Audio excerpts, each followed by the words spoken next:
আজকে সকালবেলা ঘুম থেকে উঠেই সব কাজ বাদ দিয়ে আগে একদম আলমারির উপরে বসছি, যে আলমারি আগে করে নেই। আলমারিতে একটা জিনিস বের করলে সব জিনিস এলোমেলো হয়ে যায়। আর এত ধুলা আলমারির ভিতর কিভাবে আসে বোঝাই যায় না। শাড়িগুলো যেভাবে সব রেখে জাস্ট ঢেকে দিলাম, যে যাতে না পড়ে, ধুলা যাতে না পড়ে। এটা দিয়ে আবার কিছু শাড়ি পলিথিনে রাখলাম, যেগুলো পরি নাই এখনও, সেগুলো এভাবে পলিতে রাখলাম। আর যেগুলো পরছি সেগুলো আর পলিতে রাখলাম না। এই জামদানি থেকেও হয়ে গেল, ভাজে ভাজে হয়ে গেল, ছিঁড়ে গেল বা দাগ হয়ে গেল। এই তো ভাবতেছি যে এটাকে শেষ করে নিয়ে তারপর এই যে বাকি নিচের জায়গাটা ধরতে হবে। আর আমার যে গুপ্তধন বাসায় এত জমা হয়েছে তা বলার মতো না। ছেলেদের কাজ নাই, মনে হয় 5-6 বক্স জমায় ফেলছে। এখন এগুলো সব গোছাবো, তারপরে রান্নাঘরে আবার রান্নাও উঠাই দিছি, সেটাও দেখা যাক। আর মাহিন যাচ্ছে স্কুলে, তাই না বাবা? এই যে আমার মাহিন স্কুলে যাচ্ছে। ওই আমার সোনা বাবা, একটু তাকাও তো। যাও আস্তে বাম দিক দিয়ে যাবা, যাওয়ার সময় অবশ্যই অটোতে যাবা, ঠিক আছে আব্বু? ওকে, ফিয়ামানিল্লাহ বাবা। আমার মাহিন যাচ্ছে স্কুলে, আজকে তার স্কুল ছুটি হয়ে যাবে, তাই না বাবা? ওয়ালাইকুম সালাম। সাবধানে যাও আব্বু, হ্যাঁ? অটোতে যাবা, রোজা রেখে হেঁটে মোটেও যাবা না, লিফট ধরো। আর বৃষ্টি মনে হয় আসতেছে, ছাতা নেওয়া দরকারি ছিল নাকি? অটোতে যাবা। আর এই গ্লাসটা লাগাই দাও, পানি আসবে, পানি এসে লিফটের মধ্যে ঢুকবে। ওকে বাবা, ফিয়ামানিল্লাহ। করতেছি গরুর গোস, একদম সব কিছু দিয়ে উঠাই দিছি। আব্বু ফ্রিজ থেকে মাকে একটা টমেটো দিয়ে আনতো বাবা। এই যে আমার বাসায় কিন্তু সব আলু খোল, আলু আমার লাগবে, আলু ছাড়া হবে না। একটা টমেটো দিবা মাকে। এখানে দিছি গরুর গোস, আর এখানে দিছি হলো মাছ ভর্তা করব। এটা হলো শোল মাছটা, একটু ছোট ছিল তো, ভর্তা করলে ভালো লাগবে। জাস্ট এখানে মরিচ, হলুদের গুঁড়া, লবণ, একটু তেল দিয়ে জাস্ট সেদ্ধ দিয়ে দিছি।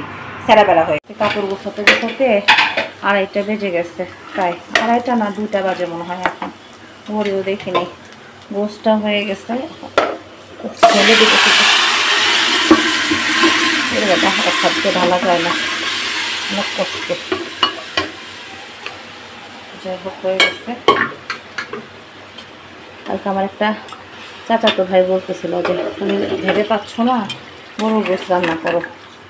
কালকে রান্না করা ছিল, গতকাল রাতে শেষ হয়ে গেছে, এর জন্য আবার আজকে রান্না করলাম। ভাইয়ের কথা খুব মনে পড়তেছে। এই যে কালারটা কি সুন্দর আসছে না? গরুর গোস্তে যদি কালার ভালো না আসে সেটা একদমই ভাল লাগবে না, কিছুতেই ভাল লাগবে না একদমই। কি এই হলো আমার গরুর গোস্তের ফাইনাল লুক। বাজে প্রায় 2:30টার মতো। তো আজকে তো একদম ওয়েদারটা ভার, ওয়েদার ডিমান্ড আজকে মনে হচ্ছে খিচুড়ি। এই জন্য আমি আসলাম খিচুড়ি রান্না করতে। জাস্ট সব কিছু দিয়ে বসায় দিব। আমি কিন্তু খিচুড়ি কখনোই ভাজাভাজি করি না। অনেকে আছে যে প্রচুর পরিমাণে খিচুড়ি কী করে ভাজতেই থাকে অযথা। আমি দেখা যায় যে খুব কম, রেয়ার, ভাজিই না।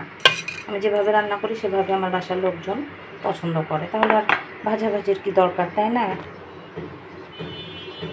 এখনও গোসল করতে পারলাম না। আজকে আমার কেন যেন সব কাজে বেশ খানিকটা দেরি হয়ে গেল। এর জন্য গোসলের আগে নামাজটা সেরে আসলাম, যে রোজার দিন নামাজটা কাজে করা ঠিক হবে না। চাই তো সব কিছু পারফেক্টলি করতে, বাট এই যে বাসায় যখন কাপড় চোপড় এলোমেলো করে ফেলি তখন আসলে কোনো দিকে আর টাইম কাভার করতে পারি না। হলুদ মনে হয় একটু বেশি হয়ে গেল, খুব কিছু করার নেই। আজকে মনে হচ্ছে যে একদম বৃষ্টি আসবে, বৃষ্টি আসতেছে না। বাট তেল ঢালে নাই খালাদের কথা আর কি বলবো, কিছু বলার নেই। আর আমি কিন্তু সবসময় খিচুড়িতে রসুন কাটার চেয়ে রসুন কুচি যেটা থাকে সেটা আমি দিতে বেশি, রসুন বাটার চেয়ে, অনেকে বাটনাটা দেয়, আমি যেরকম কুচিটা দিয়ে দিই। আমার কাছে ভালো লাগে, আমার রান্নাটা একটু ডিফারেন্ট। যদিও আমি অত ভালো রান্না করি না, তারপরেও আমার কাছে মনে হয় যে এভাবে দিলেই ভালো লাগে। অনেকে রসুন বাটা দেয়, আদা বাটা দেয়, যেহেতু গরুর গোশতে সব কিছুই বেশি আছে, এই কারণে আমি চাই যে খিচুড়িটা একটু হালকা হোক সবসময়। তারপরে এখন এই যে খানের ঘিটা সাথে দিয়ে দেবো। খিচুড়ির সাথে একবারে না দিলে না খিচুড়ির ভিতরে ঢোকে না। আর এই যে কি যেন বলে, ফ্রিজে নর্মালে রাখলেও না একদম ডিপের মতো শক্ত হয়ে যায়, ছাড়তে চায় না। এই যে তো যেভাবে দিয়ে দিলাম, তেলটা একটু কমই দিলাম, ঘিটা একটু বেশি দিলাম। দেখা যাক, আল্লাহ ভরসা হয়ে যাবে ইনশাল্লাহ। তাহলে হবে কি, ভাল লাগবে, একদম ইয়ের ভিতরে ভিতরে চলে যাবে, খিচুড়ির ভিতরে চলে যাবে। প্রেশার কুকারটা লাগাই দেবো। প্রেশার কুকারটা আমার জাস্ট মানে চেঞ্জ করা খুব দরকার হয়ে পড়ছে, বাট খেয়াল থাকে না। প্রেশার কুকারে দিয়ে দিলাম। এখন এটা জাস্ট একটা সিজ দিলেই নামায় ফেলবো। পেঁয়াজ কাঁচামরিচ খালা কেটে রেখে গেছে। ইফতারি বানানোর কথা ছিল, বাট দেখলাম যে না, ওয়েদার ডিমান্ড যেহেতু খিচুড়ি, তাহলে না হয় খিচুড়ি রান্না করি, এর জন্য।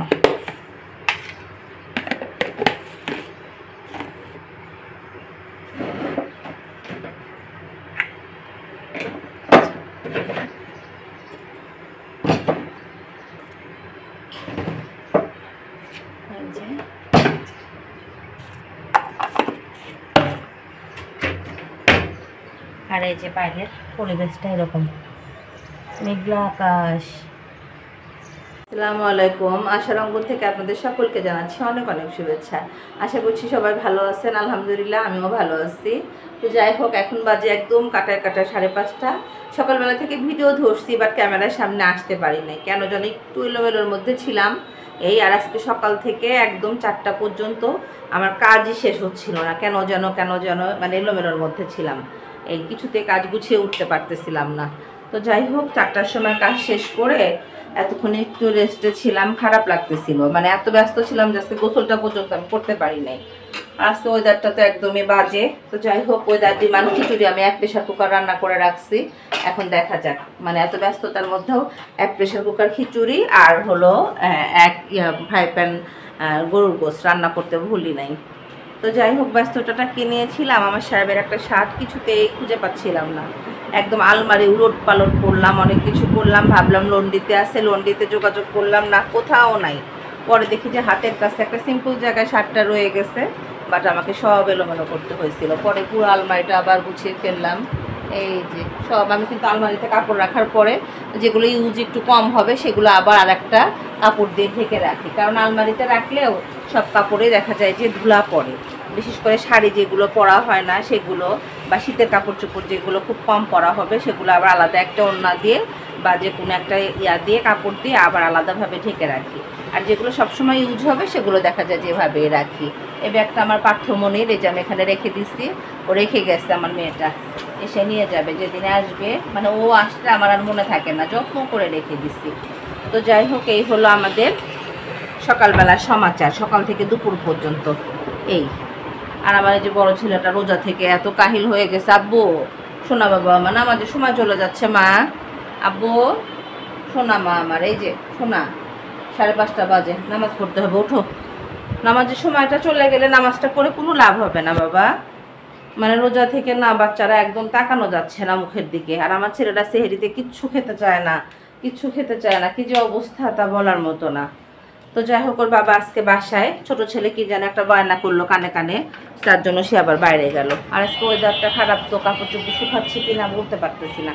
না মাশাআল্লাহ শুকাই গেছে, ওয়াশিং মেশিনে তো 80% শুকাই যায়, শুধু জাস্ট মানে করা বাদ থাকে। আরে দেখেন আমার ফুল গাছে কত ফুল আসছে।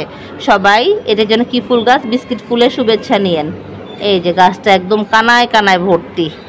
তো যাই হোক, ইফতারের প্রিপারেশন আরও 10 মিনিট পরে নিব, দেখি কে কী খায়, তারপরে না হয় প্রিপারেশনটা নেওয়া যাবে ভাবতেছি।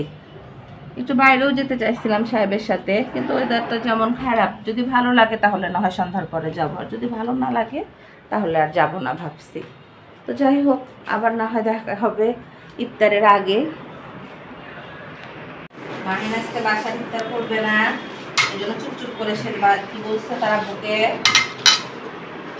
নান গ্রিল খাবো। নান গ্রিল মাহিনের সবচেয়ে পছন্দের খাবার। নানটা তো অনেক সফট হয়েছিল, অনেক সফট।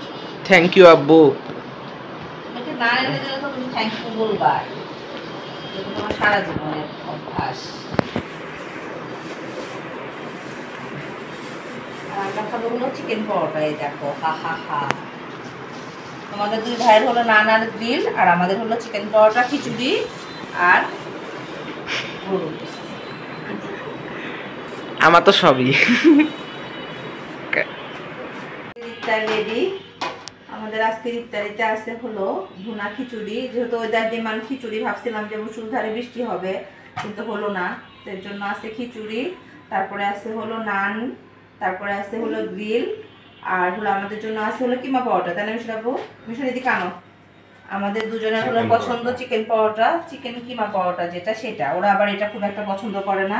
ওদের জন্য আছে নান গ্রিল, সাথে অ্যাজ ইউজুয়াল খিচুড়ি আর গরুর মাংস, সাথে তো খেজুর শরবত থাকবেই। এই যে আমরা ইফতার রেডি করে সব বসে গেছি। আজকে আমাদের একদম হরেক রকম ইফতার আছে, হলো খিচুড়ি, আছে গরুর গোশত, সাথে আছে হলো কি বলে নান গ্রিল, তারপরে আছে চিকেন পরোটা, তারপরে আছে হলো বুন্দি, খেজুর, এগুলো মানে এলোমেলো এলোমেলো সব কিছু দিয়ে ঝাল মিষ্টি সব আছে। তো যাই হোক, আজকে ভিডিওটা আর বড় করবো না, সারাদিন প্রচণ্ড পরিমাণে আজকে টায়ার্ড ছিলাম। তারপর আলহামদুলিল্লাহ মিশর আব্বু বাসায় আছে, মাহিন তার স্কুল বন্ধ হয়ে গেছে, সে বেজায় খুশি। একটু হাই বলো বাবা। হ্যালো।